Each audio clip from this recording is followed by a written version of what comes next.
Hello అండి. నమస్తే. Welcome back to my channel Sri విరోహిమాస్ కిచెన్. ఈరోజు నేను మీతో షేర్ చేసుకుంటున్న రెసిపీ చింత చిగురు కట్టచేప కాంబినేషన్ అండి. ఈ కట్టచేపల్ని కొంచెం పెద్ద అయితే కొయంగల్ అని కూడా పిలుస్తారు. ఆంధ్ర సైడ్ ఎక్కువగా ఈ కాంబినేషన్‌ని చేసుకుంటూ ఉంటారండి. ఆంధ్రాలో కూడా కొన్ని ప్రాంతాల్లోనే ఈ చేపలు దొరుకుతాయండి. మాది కాకినాడ కాబట్టి మాకు దొరుకుతున్నాయి.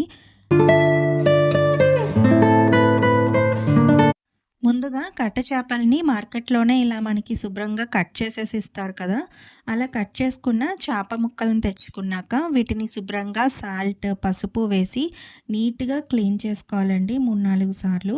క్లీన్ చేసుకున్న చేప ముక్కల్లో కొంచెం సాల్ట్, పసుపు, కారం వేసి బాగా మిక్స్ చేసేసుకొని మ్యారినేట్ చేసి పక్కన పెట్టుకోవాలి. మీరు అదే రోజు చేసుకోవాలనుకున్నా కూడా ఇలానే మ్యారినేట్ చేసుకోండి. ఒకవేళ మీరు ప్రిజర్వ్ చేసుకోవాలనుకుంటే 1 డే కానీ 2 డేస్‌కి కానీ అలా ఏమైనా ప్రిజర్వ్ చేసుకోవాలి ముందు రోజు తీసుకొచ్చినవంటే ఇలా మనం ఉప్పు, పసుపు, కారం ఇలా పట్టించేసి బాక్స్‌లో పెట్టేసి డీప్ ఫ్రిడ్జ్‌లో పెట్టి ఉంచేస్తే మీకెప్పుడు కావాలంటే అప్పుడు యూజ్ చేసుకోవచ్చు.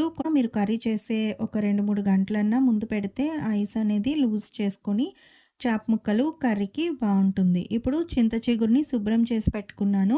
ఈ చింత చిగురుని మనం కర్రీ చేయకముందే ఫ్రై చేసుకోవాలండి. ఇప్పుడు స్టవ్ పైన ఇలా పాన్ పెట్టుకొని కొంచెం ఆయిల్ యాడ్ చేసుకున్నాక చింత చిగురుని వేసేసి ఇందులో ఒక 4, 5 పచ్చిమిరపకాయలను కూడా వేసుకుంటే మనకి బావుంటుంది టేస్ట్.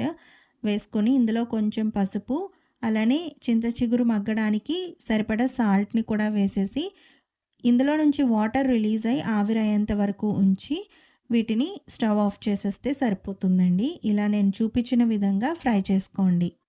ఆల్రెడీ ఛానల్‌లో చింత చిగురు మటన్ కాంబినేషన్, అలానే చింత చిగురు విత్ రొయ్యల కాంబినేషన్‌ని నేను 2 వీడియోస్‌ని కూడా అప్లోడ్ చేసున్నానండి. మీరెవరైనా చూడకపోతే మీకు ఒకవేళ కావాలి అని అనుకుంటే వీడియో లింక్స్ అనేవి డిస్క్రిప్షన్‌లో పెడతానండి. మీరు చెక్ చేసుకోండి. ఇప్పుడు ఇలా చింత చిగురులో నుంచి వాటర్ అంతా రిలీజ్ అయ్యి ఆవిరయ్యేంత వరకు ఫ్రై చేసుకున్నాక వీటిని మనం చల్లారేంత వరకు ఉంచి మిక్సీ జార్‌లోకి ట్రాన్స్‌ఫర్ చేసుకోండి. ఇవి బ్లెండ్ చేసేటప్పుడు మనం కొంచెం వాటర్ యాడ్ చేసుకుంటూ మరీ స్మూత్‌గా కాకుండా అలా అని మరీ మనకి కొమ్మలు అవి తెలిసేటట్టు, ఆకులు అవి తెలిసేటట్టు కాకుండా ఇలా నేను చూపించిన విధంగా లైట్ బరకు ఉండేటట్టు బ్లెండ్ చేసుకోండి. ఇప్పుడు అదే ప్యాన్‌లో కర్రీకి సరిపడా ఆయిల్‌ని యాడ్ చేసుకున్నాక ఒక 4, 5 పచ్చిమిర్చిని ఇలా పొడుగ్గా కట్ చేసుకొని వేసుకోండి. అలానే ఒక 2 మీడియం సైజ్ ఆనియన్స్‌ని చిన్న చిన్న ముక్కలుగా కట్ చేసుకొని వేసుకోండి. ఇవన్నీ కూడా చక్కగా దోరగా ఫ్రై చేసుకోవాలి. ఆనియన్స్ వేశాక మనం కొంచెం సాల్ట్ అలానే కొంచెం పసుపు వేస్తే త్వరగా మగ్గిపోతాయండి. ఇవన్నీ వేసేసి బాగా మిక్స్ చేసేసుకొని కొంచెం మనకి ఇవి సాఫ్ట్ అయ్యేంత వరకు ఆనియన్స్ ఇలా మగ్గించుకోండి. ఈ కర్రీలో మనం ఏ విధమైన మసాలాలు వేయాల్సిన పని లేదండి. ఈవెన్ అల్లం వెల్లుల్లి పేస్ట్ కూడా వేయక్కర్లేదు. మనం ఓన్లీ ఉప్పు, కారం, పసుపు ఇవి తప్ప వేరే మసాలా అనేది ఏమీ వెయ్యము. ఇందులోనే 2 రెమ్మల కరివేపాకును కూడా వేసుకొని ఫ్రై చేసుకోవాలి. చూసారు కదా! ఇప్పుడు మనకి ఆనియన్స్ అనేవి చక్కగా మగ్గాయి. ఇప్పుడు మనం కర్రీకి సరిపడా కారాన్ని వేసుకోవాలి. కారం అనేది మీరు ఎంత తింటారో దాని ప్రకారం వేసుకోండి. చింత చిగురు పులుపు కాబట్టి కొంచెం కారం ఎక్కువే పడుతుందండి. దాని ప్రకారం చూసుకొని వేసుకోండి. ఇప్పుడు మనం కారాన్ని కూడా వేసేసుకున్నాక కారాన్ని ఒక నిమిషం పాటు ఇలా ఫ్రై చేస్తే మంచిదండి. ఇలా ఫ్రై చేసుకున్నాక చేప ముక్కల్ని వేసేసుకోవాలి. మ్యారినేట్ చేసి పెట్టుకున్న చేప ముక్కల్ని వేసుకోండి. ఈ చేప ముక్కలు నేను ముందు రోజు నైట్ అయితే క్లీన్ చేసి ఇలా ఉప్పు, కారం, పసుపు పెట్టి ఫ్రిడ్జ్‌లో స్టోర్ చేశాను కాబట్టి కొంచెం అతుక్కున్నట్టు ఉన్నాయండి. మార్నింగ్ లేచిన వెంటనే వీటిని నేను ఫ్రిడ్జ్‌లో నుంచి తీసి బయట పెట్టేసాను. ఆఫ్టర్‌నూన్ నేను కర్రీ ప్రిపేర్ చేసేటప్పటికి కూడా కొంచెం మనకి అవి లూజ్ అయిపోయినా అంటే గడ్డ కట్టేస్తాయి కదా! మనం డీప్ ఫ్రిడ్జ్‌లో పెట్టినప్పుడు. అవి మనం ఆఫ్టర్‌నూన్ కర్రీ చేసేటప్పటికి పర్ఫెక్ట్‌గా రెడీ అవ్వి ఉండాలి అంటే కనీసం 3, 4 గంటలైనా బయట ఉంచేయాలండి. అప్పుడు మనకి ముక్క అనేది రూమ్ టెంపరేచర్‌కి అనేది వచ్చి అప్పుడు మనం కర్రీ ప్రాసెస్‌కి వెళ్ళిపోవచ్చు. ఇప్పుడు ఇందులో నేను సరిపడా వాటర్‌ని వేసుకుంటున్నాను. జస్ట్ చేప ముక్కలు మునిగేంత వరకు వాటర్ వేస్తే సరిపోతుందండి.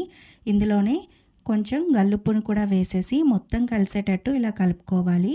ముందు మనం చేప ముక్కల్ని బాయిల్ చేసుకోవాలి. మొత్తం మనం కర్రీ అనేది ఎలా చేసుకుంటామో చింత చిగురు వేయకముందే చేప ముక్క అనేది ఇలా చక్కగా ఈ వాటర్‌లో బాయిల్ అవ్వాలి. ఇలా బాయిల్ అయ్యాక ముందుగా మనం చింత చిగురుని కొంచెం బరకగా గ్రైండ్ చేసి పెట్టుకున్నాం కదా! ఆ మిశ్రమాన్ని ఇందులో వేసేసుకోవాలి. వాటర్ అనేది మీకు నచ్చినట్టు మీరు అడ్జస్ట్ చేసుకోవచ్చండి. కొంతమంది పులుసులా తీసుకుంటారు. కొంతమంది కొంచెం చిక్కగా గ్రేవీగా ఉండాలి అని అనుకుంటారు.